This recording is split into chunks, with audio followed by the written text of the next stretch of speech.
This article right here, as I'm sitting back on my deck and I'm thinking about how many of us don't have wills. How many of us don't have a plan for our family, for our kids, for our spouses, for our significant others? What are we doing? What are we doing? I'm gonna tell you a story. Back in last year in December, I caught COVID. My whole family had COVID. It hit everybody differently, right? It took me out the most. I don't know if it's because I'm older. I'm still young, but I'm older. You know, I don't know. I would not wish that on anyone. I thought I was gonna die. Honestly, you can't tell your kids that because, you know, they might overreact, but I really thought I was gonna die. That's how bad I was. And once I got over it, once the kids got over it, you know, and I had a new lease on life. I had a new thought process. I had a new way of how I was going to handle life because I didn't live in the moment. I didn't live for my family. I didn't live for me.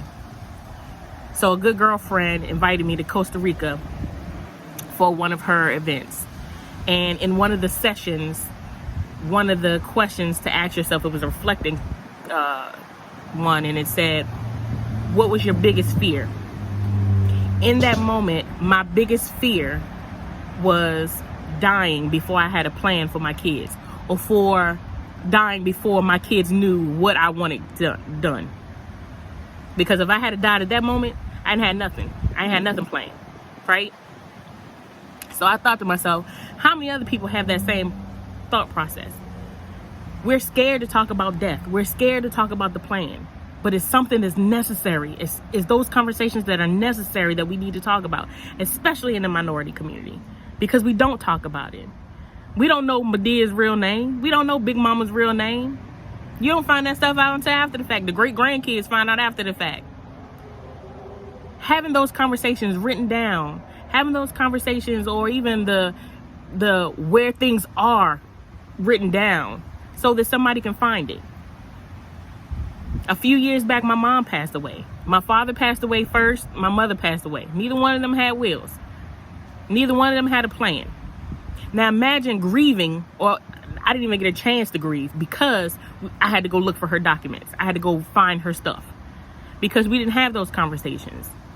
I don't want that for my kids, and I hope you don't want that for your family either.